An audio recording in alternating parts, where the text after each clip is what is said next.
Hello guys, welcome back to my channel.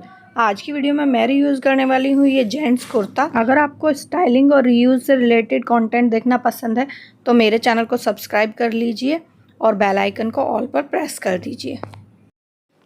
तो चलिए video start करते हैं। तो मैंने यहाँ पर लिया है 2 मीटर लाइनिंग। तो सबसे पहले हम कटिंग करेंगे लाइनिंग पर। तो आपको इसको खोलकर 4 फोल्ड्स में आपको इसे प्लेस कर लेना है।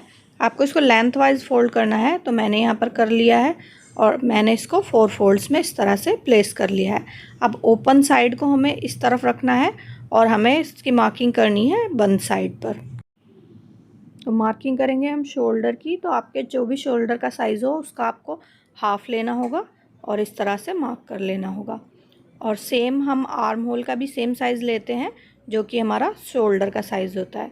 तो मैंने दोनों 7 इंचज़ पर मार्क कर लिया है और इस तरह से अब इस पॉइंट पर हमें अपने बस्ट साइज़ का 4th पार्ट लेना होगा। जो भी आपका बस्ट साइज़ हो उसका आपको 4th पार्ट लेना है और प्लस 1 इंच लूजिंग के लिए। तो मैंने यहाँ पर 10 पर मार्किंग की है और 1 इंच मार्जिन के लिए लिया है। अब हमें अपनी वेस्ट लाइन की फिटिंग लगानी होगी। उसके लिए हम मार्किंग करेंगे 15 इंचज़ पर। वेस्ट लाइन की फिटिंग के लिए आपको अपनी वेस्ट लाइन के राउंड का लेना होगा 4th पार्ट और उसमें प्लस 1 इंच ऐड किया है मैंने लूजिंग के लिए और 1 इंच लिया है मार्जिन। अब हम मार्किंग करेंगे अपनी लेंथ की। तो लेंथ मैंने ली है 38 इंचज़। आप अपने अकॉर्डिंग लेंथ कम या ज़्यादा कर सकते हैं। तो 38 इंचज़ पर मैंने मार्क किया है और 1 इंच पर मार्क किया है इसको फोल्ड करने के लिए। तो आपको इस तरह से मार्किंग करके इसको सीधा कर लेना है।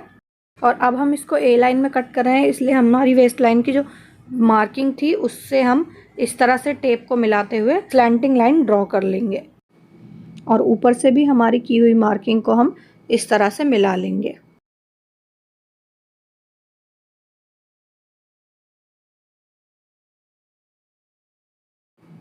अब नीचे हम 1 इंच पर मार्क करेंगे और इसको इस तरह से राउंड शेप दे देंगे। अब हम शोल्डर पर मार्किंग करेंगे और इसको इस तरह से राउंड शेप दे देंगे।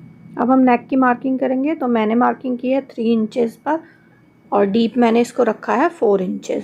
तो इस तरह से मार्किंग करके हम एक बॉक्स बना लेंगे और इसको मैंने राउंड नेक में बनाया है। आप चाहें तो अपना मनचाहा शेप दे सकते हैं। नेक लाइन मैंने फ्रंट और बैक की दोनों सेम साइज़ रखी है। अब हम फ्रंट के लिए आर्म होल की कटिंग करेंगे। तो फ्रंट के लिए आर्म होल हमें 1/2 इंचज़ डीप कट करना होता है। तो मैंने इस तरह से मार्किंग कर ली है और अब हम अपने सारे निशानों के अकॉर्डिंग इसकी कटिंग कर लेंगे। अब हमारी लाइनिंग की कटिंग कंप्लीट हो चुकी है। ऊपर से अब हमें 1/2 इंच इस तरह से शोल्डर डाउन करना होगा और एक पीस को इस तरह से सेपरेट करते हुए हम अपने आर्म होल की भी कटिंग कर लेंगे।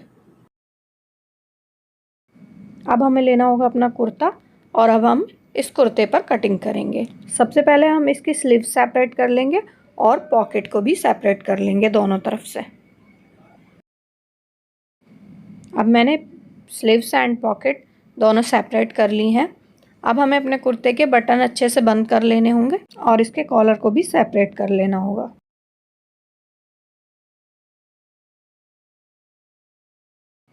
अब कुर्ते को मैंने इस तरह से बीच से फोल्ड करते हुए इस तरह से बिछा लिया है और आप देख सकते हैं मैंने पहले फर्स्ट मार्किंग की थी ऊपर से, बट जब मैंने इसका बस्ट साइज़ मेज़र किया तो उसमें कुछ भी मार्जिन नहीं बच रहा था।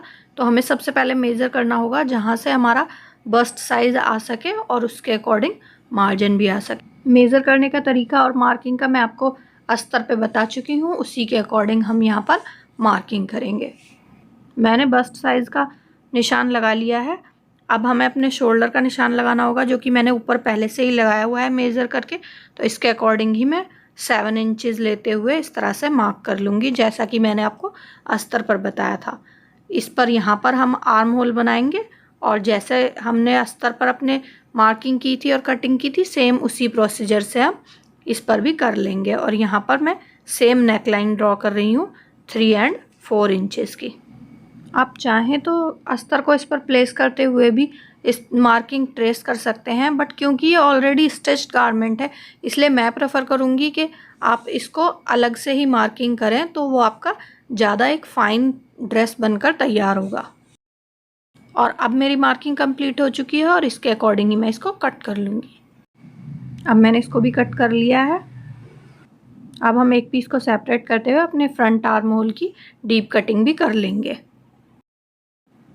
अब जो हमने स्लीव्स सेपरेट की थी, इन स्लीव्स की ऑलरेडी कटिंग हो रखी है, तो मैं इनकी लेंथ मेज़र करूँगी।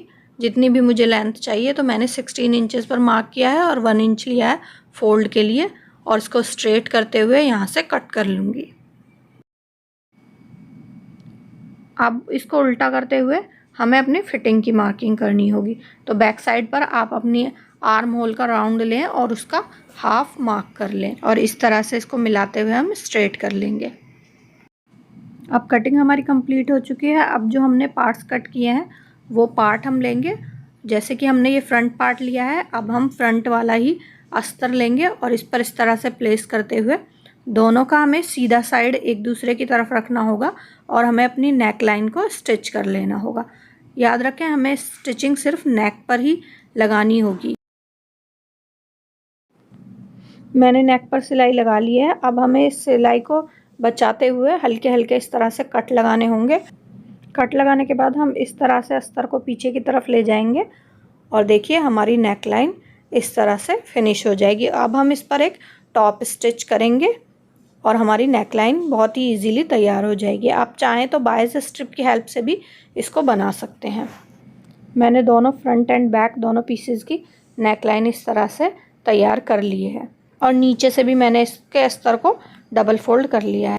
अब हम एक पीस को इस तरह से प्लेस करेंगे और दूसरे को उस पर रखते हुए इस तरह से शोल्डर अटैच करेंगे।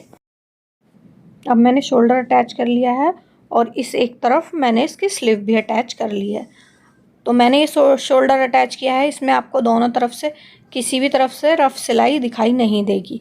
अगर आप इस तरह से शोल्डर अटैच करने चाहते हैं तो मैं आपको बता देती हूँ। आपको इस तरह से दोनों पीसेस बैक साइड मिलाते हुए इस तरह से प्लेस करना होगा और इसको ऊपर से स्टिच करना होगा। यूजुअली हम बैक साइड पर स्टिच करते हैं, बट इसको हमें फ्रंट पर स्टिच करना होगा और उसके बाद हम इसकी ट्रिमिंग करेंगे। बिल्कुल भी हमें एक्स्ट्रा फैब्रिक नहीं छोड़ना है, बिल्कुल सिलाई के पास पास से हम इसको कट कर देंगे और फिर इसको पलटते हुए इस तरह से अब हम इसको मिलाते हुए इस तरह इस पर स्टिचिंग करेंगे। तो हमारी जो स्टिचिंग होगी उसके रॉ एजेस ना ही हमें फ्रंट से ना ही बैक से किसी भी साइड से दिखाई नहीं देंगे और काफ़ी अच्छी फिनिशिंग से हमारे ये शोल्डर्स अटैच होंगे। अगर आप इस तरह से शोल्डर्स अटैच करेंगे तो आपको ये कुछ इस तरह का दिखाई देगा। काफ़ी अच्छी फिनिशिंग आती है इस तरह से शोल्डर अटैच करने पर। अब इस तरह से हमें स्लीव्स भी अटैच कर लेनी है दोनों तरफ से। तो मैंने स्लीव्स अटैच कर ली हैं और साइड में जो हमने फिटिंग का निशान लगाया था उसके अकॉर्डिंग स्टिच करके मैंने इसको रेडी कर ली है। अब जो हमने इसकी पॉकेट निकाली थी उससे हम 1 इंच की इस तरह से स्ट्रिप निकालेंगे और इसको इस तरह से फोल्ड करते हुए हमें लूप्स तैयार कर लेने होंगे।